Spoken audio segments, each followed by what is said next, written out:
Hello guys. Throughout history, one of the subjects that people have never tired of researching is the health of human beings.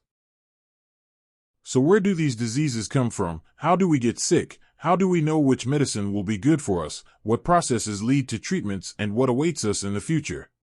Today in this video we will look for answers to these questions together. Please don't forget to like the video, comment, turn on the notification bell and subscribe before you start. From the very beginning of human history until today, there is probably no human being who has not been sick. So how do we get sick? The common answer to this question can be contamination from other people. But this is not the only reason why we get sick. Diseases usually occur for one or more reasons. Let's look at these reasons together. First, microorganisms and infections. Infections caused by microorganisms such as bacteria, viruses, fungi, and parasites are the basis of many diseases. For example, flu and colds are spread by viruses. Infections caused by these microorganisms can often spread in different ways. Through the air, they can spread from one person to another through droplets from coughing, sneezing, or talking. By people contact, it is possible to spread germs through direct contact with the body fluids of an infected person, blood, saliva, urine, etc., or by touching infected surfaces. Through water and food, drinking contaminated water or consuming contaminated food can cause microorganisms to enter the body. Through sexual activity, some microorganisms can be transmitted through sexual contact. Through vectors, some infections can spread through carrier organisms called vectors. For example, mosquitoes can be vectors for the spread of diseases such as malaria. Secondly, genetic factors. Some diseases can occur due to genetic predisposition. Having a family history of certain diseases can increase an individual's risk.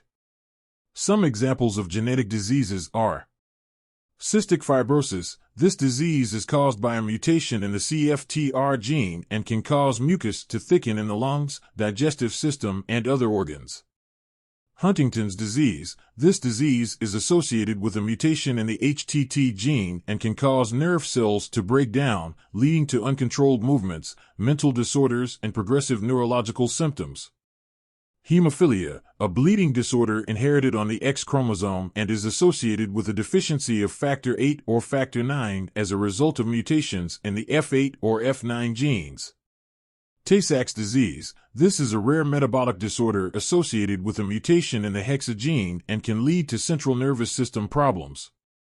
Cancers. Some types of cancer have been associated with genetic predisposition.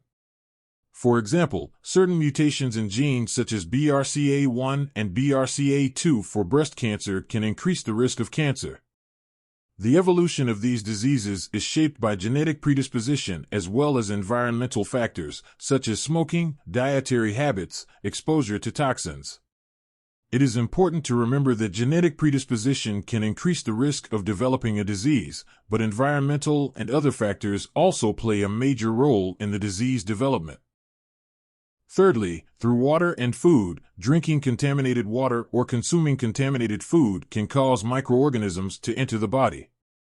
Water and food-borne diseases can occur anywhere in the world, but may be more prevalent in some regions. Especially in developing countries, where there is a lack of water purification and clean food production, these diseases can be more common. The following situations may increase the risk. Lack of infrastructure. Waterborne diseases may be more prevalent where there are difficulties accessing clean drinking water or inadequate sanitation infrastructure. Food hygiene and storage conditions. Foodborne diseases may be more common where hygiene standards are low or contaminated food is frequently consumed.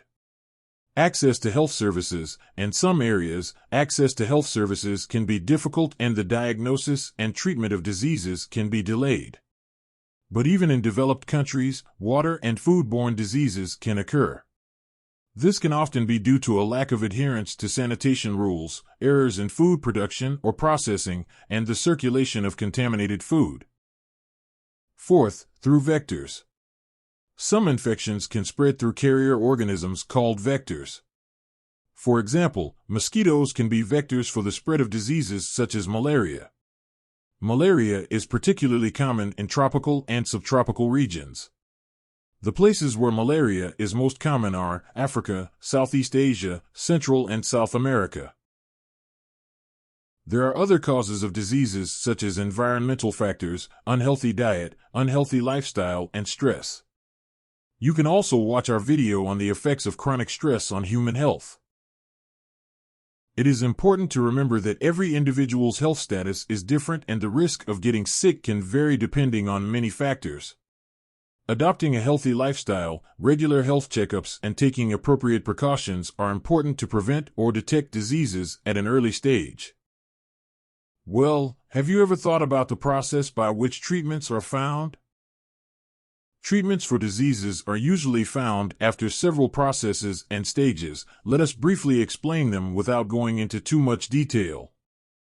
1. Basic research. Scientists conduct basic research in laboratories and in their work to understand the basic mechanisms of diseases. This research is aimed at understanding the causes of the disease, how it progresses, and what processes it affects in the body. 2. Disease modeling. Researchers try to learn more about the nature of diseases by creating models that simulate diseases. This may involve laboratory mice, cell cultures, or other model systems.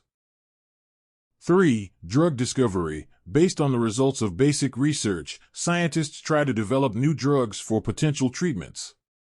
Thousands of compounds are tested, and this process can take years. Candidate drugs are derived from ingredients that are thought to have the potential to affect the targeted disease. 4. Clinical experiments. Clinical experiments are carried out to evaluate the effects of the medicine on humans. These experiments are carried out on thousands of patients or volunteers in different phases, usually divided into 3 phases. During these phases, the efficacy, safety, and possible side effects of the medicine are examined. 5. Approval and regulation. After proving successful in clinical experiments, the drug undergoes a review process by the relevant health authorities, such as the FDA. Efficacy, safety, and manufacturing standards are reviewed and, if approved, it is allowed to be put on the market. These processes can often take years or even decades and can be very costly. The discovery and development of a drug is a long and rigorous process, requiring patience and continuous work on the part of scientists and researchers. Yes, this was a brief description of the treatment process. But are there diseases that are incurable or partially curable? Unfortunately, yes. For some diseases, there is not yet a definitive cure or treatment options may be limited. For example, conditions such as some neurological diseases, genetic disorders, or some types of cancer may not be completely curable at present, or treatment options may be very limited. However, research in science and medicine is constantly advancing and efforts to develop new treatments are ongoing. Promising studies are underway for the treatment of these diseases. So, what does the future hold for humanity? First of all, it is certain that we will be much more technologically advanced. Because every technological development affects the health sector, and these developments are also adapted to medical research.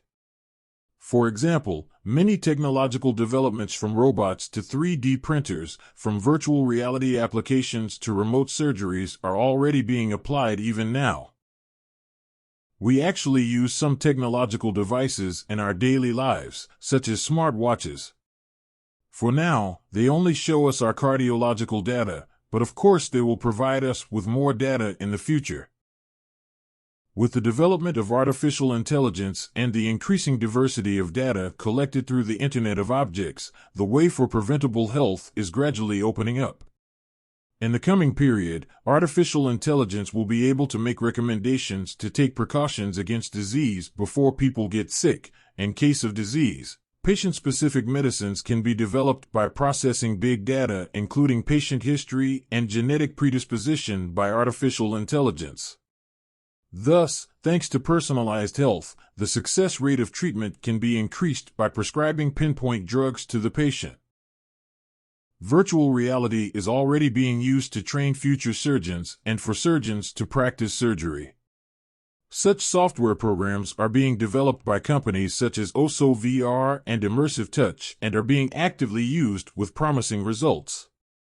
A recent Harvard Business Review study showed that surgeons trained with VR had a 230% increase in their overall performance compared to their traditionally trained colleagues.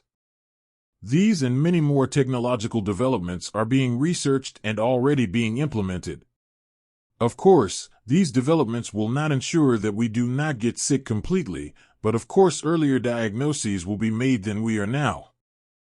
Thank you for watching our video. Stay healthy.